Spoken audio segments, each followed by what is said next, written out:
Саламатсыңарбы менин сүйүктүү окуучуларым? Манайыңар кандай? Сонун. Азаматсыңар. Менин дагы манайым сонун. Анткени мен бүгүн силер менен жүз көрүшүп олтурамын. Бүгүнкү жүз көрүшүү майрамыңар менен.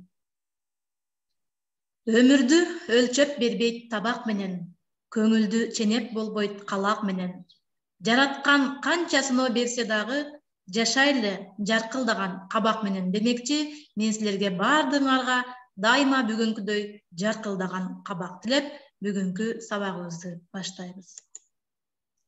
Бүгүн бизде кыргыз тили сабагы.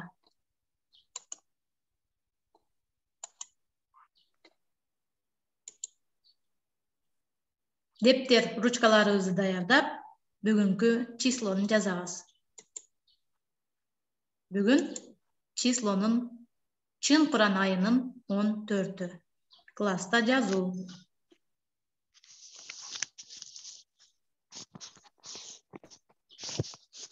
Жазып алдыңарбы? Эгер байкасаңар, мен бүгүнкү теманы жазган жокмун. Анткени бүгүнкү теманы биз баарыбыз биргеликте сүрөттөр аркылуу аныктап алабыз. Мен силерге азыр 4төн бириктирилген сүрөт көргөзөмүн. Мына ушул сүрөткө карап, 4 сүрөт биригип жалпы бир аталышы болуш керек. Ошол аталыштарга карап туруп, анан жыйынтыктап теманы аныктап алабыз. Анда бул сүрөткө карагыла. Бул сүрөттөн эмнелерди көрүп турабыз? Мына ушул 4 сүрөттү жалпы алганда. Азаматсыңар. Нурайым Азамат кол көтөрдү.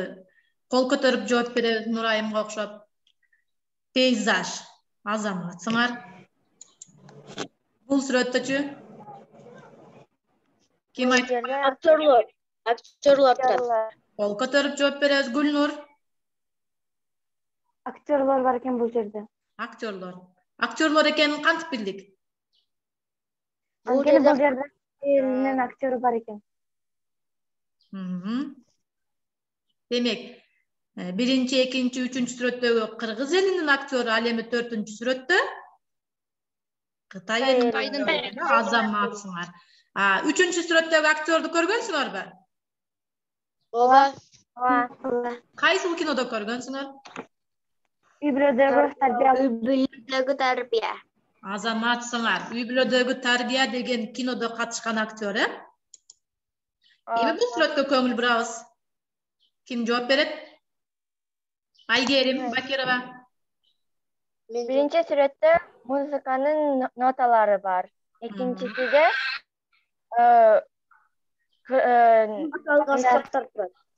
улуттук аспаптар.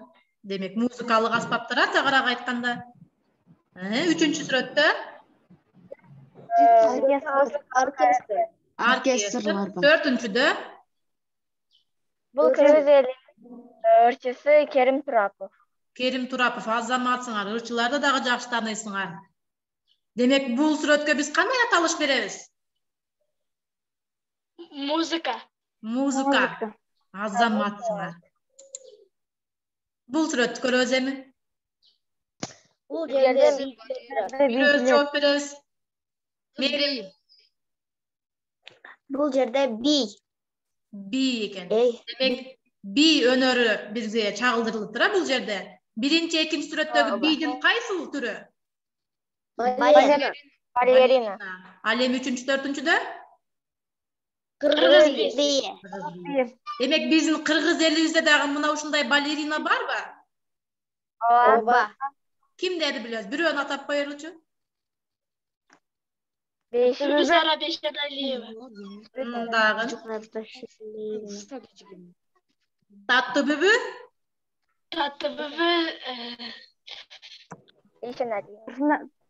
Турсулиева. Ооба, Азаматсыңар. Бул сүрөттөн эмнени көрүп турасыңар? Бул сүрөттө оң жакта кыздардын кол аспаптары турат, сол жакта балдар. Эркектер өнөрчүлүктөр. Демек, оң жакта аялдардын кол өнөрчүлүктөрү, ал эми сол тарапта эркектердин кол өнөрчүлүктөрү. Демек, баарын жалпылап алганда кантип аталыш берсек болот? Kolonörчүлүк. Азаматсыңар. Эми бул жерде мен азыркы эле силерге көрсөткөн сүрөттөрдөн бир-бирден алып койдум. Ушул жерде биз бүгүнкү темабызды аныктап алышыбыз керек. Сүрөт сабагынан, кол эмгек сабагынан, музыка сабагынан ушул сүрөттөрдү көргөндө силер ушул темаларды эмненин бир түрү деп өткөнсүңөр? Тахмина. Демек, бүгүнкү биздин өтүлө турган темабыз дагы мына ушул искусствого байланыштуу экен. Искусствого кызыгуу деп аталат экен. Ал эми грамматикалык темабыз сүйлөмдүн баш мүчөлөрү. Бүгүнкү сабакта балдар, силер өз оюңарды эркин айта аласыңар, уккан көргөндөрүңөрдү айтып бере аласыңар, искусство жөнүндө билесиңер, жаңы сөздөр менен таанышасыңар, сүйлөмдүн баш мүчөлөрүн, ошондой эле баш мүчөлөрдү сүйлөм тизмегинен аныктай аласыңар. Бири-бириңерди сыйлап, жупта иштей аласыңар, алган билимдериңерди турмушта колдоно билүүгө багыт аласыңар. Демек, биз азыр силер менен искусствонун кээ бир түрлөрүн атап кеттик, Кино искусствосы, колонөрчүлүк искусствосы, би искусствосы, сүрөт искусствосы деп атап кеттик. Мына ушул бардыгы биригип искусствонун түрүнө кирди. А силерде дагы кандайдыр бир нерсеге кызыгуу барбы? Ким эмнеге кызыгат? Гүлнур эмнеге кызыгат? Мен музыкага кызыгам. Музыкага. Демек, келечектеги биздин музыка ырчыбыз, Тахмина? Мен чеберчиликке кызыгам. Чеберчиликке. Демек, келечектеги биздин кол өнөрчүлүгүбүз экен, чеберибиз бар экен. Адилет, сен эмнеге кызыгасың? Сүрөткө. Сүрөткө. Азаматсыңар. Келечектеги биздин искусствонун чеберлери менен сабак өтүп турбаймынбы? Эми искусство дегенде балдар, бул латын тилинен которулганда эмне деп айтылат экен? Тимур окуп койчу. Өндөрмөлүк иш, билгилик, мыкты аткарылган иш дегенди билдирет. Демек, өнөр, искусство деген бул латын тилинен которгондо чеберчилик, жөндөмдүүлүк, иш билгилик, мыкты аткарылган иш дегенди билдирет экен. Эми китебибиздин 140-бетин ачсак, бүгүнкү темабыз бар. Ошол жерден лексика деген бөлүм бар. Лексика деген бөлүмдө бизге жаңы сөздөр берилген. Мына ушул жаңы сөздөр менен бүгүн биз таанышып, мына ушул сөздөрдү катыштырып, сабагыбыздын аягына чейин тексттерди түзөбүз. Ана кайсыл сөздөрдү билишибиз керек экен? Гүлнур окуп койчу. Маалымат алуу, салттуу маданият, сахна, негизги түстөр, байыркы, уюштурган. Азаматсың, Гүлнур. Эми карагыла, маалымат деген сөздү билебизби? Бегимай, кантип түшүнөсүң маалымат дегенди? Маалымат деген сөздү мен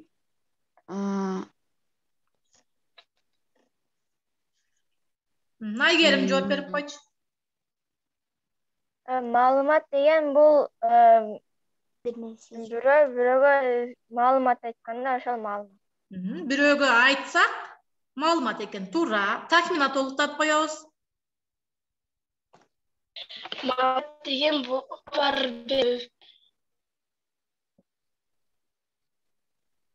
физика маалымат деген зат жана энергия менен катар элементтин негизги түшүнүктөрүнүн бири.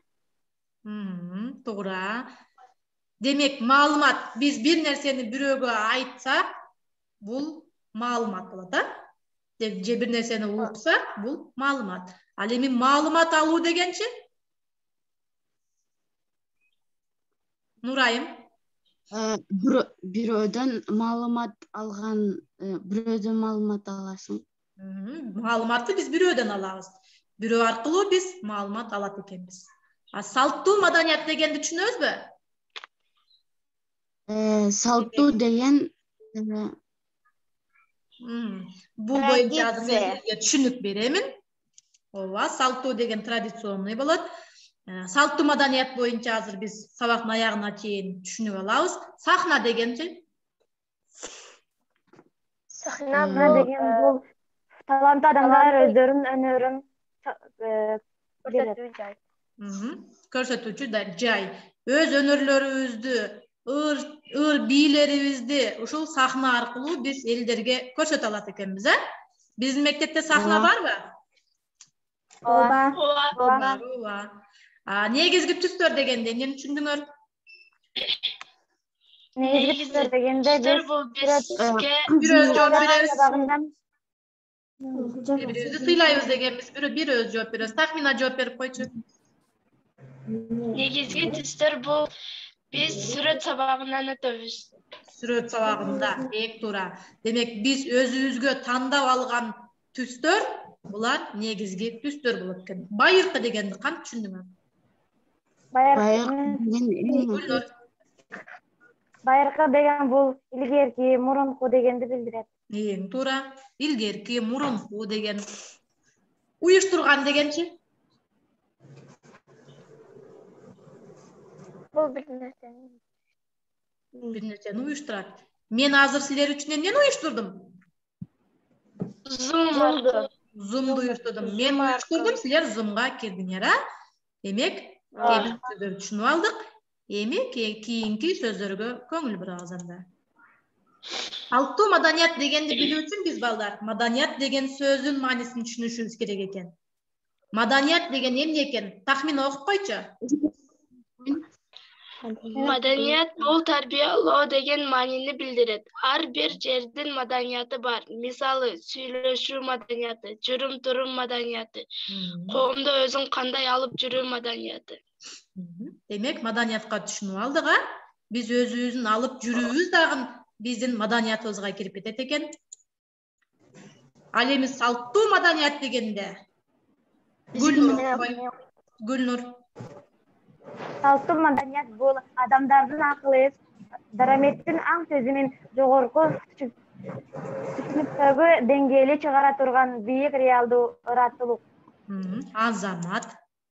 Демек, биздин салттуу маданиятыбызга эмнелер кирет экен? Ким окуп коет? Манас айтуу, улуттук аспаптары, боз үйү, улуттук оюндары, канаттуулар. Кыргыз элинин салттуу маданият кирет. Себеби булар ата бабабыздан калган салт санааны чагылдырат. Демек, түшүнүктүү, Демек, манас айтуу, улуттук аспаптар, боз үйүбүз, улуттук оюндарыбыз, канаттууларыбыз баары биригип салттуу маданиятка кирет экен. Анткени алар бизге ата бабабыздан калган мурас экен. Эми балдар, мына ушул текстти карап көрсөк, мен кээ бир сөздөрдү кызыл жана кырмызы түстөргө өзүнчө белгилеп койгонмун. Эмне үчүн ушуларды белгилеп койгом? Кана ким айтып коет? Тахмина айтып койчу. Эмне айттың? Себеби бул жана баяндооч бар. Туура. Кайсыл сөздөр ээлер? Кызыл менен белгиленгендер. Кырмызы түсү белгиленгендер бул баяндооч болот. Эң туура. Кызыл түстөгүлөр энин милдетин аткарган сөздөр экен, ал эми кырмызы түстөгү баяндооштун милдетин аткарган сөздөр экен. Энин асты канча сызык менен сызылат? Бир сызык менен. Азаматсыңар. Ал эми баяндоошчу? 2 сызык менен. 2 сызык менен. 2 сызык менен. Азаматсыңар. Микрофондорубузду өчүрүп коебуз.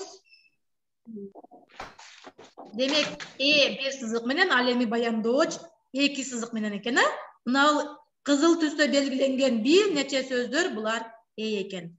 Сүйлөмдө бир эле эмес, бир нече ээлер дагы кездешиши мүмкүн экен.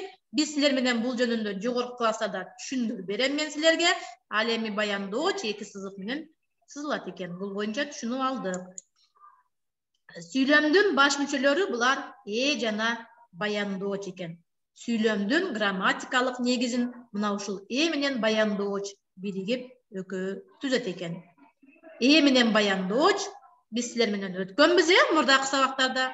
Булар экөө биригип сүйлөмдүн баш мүчөлөрү деп аталат экен.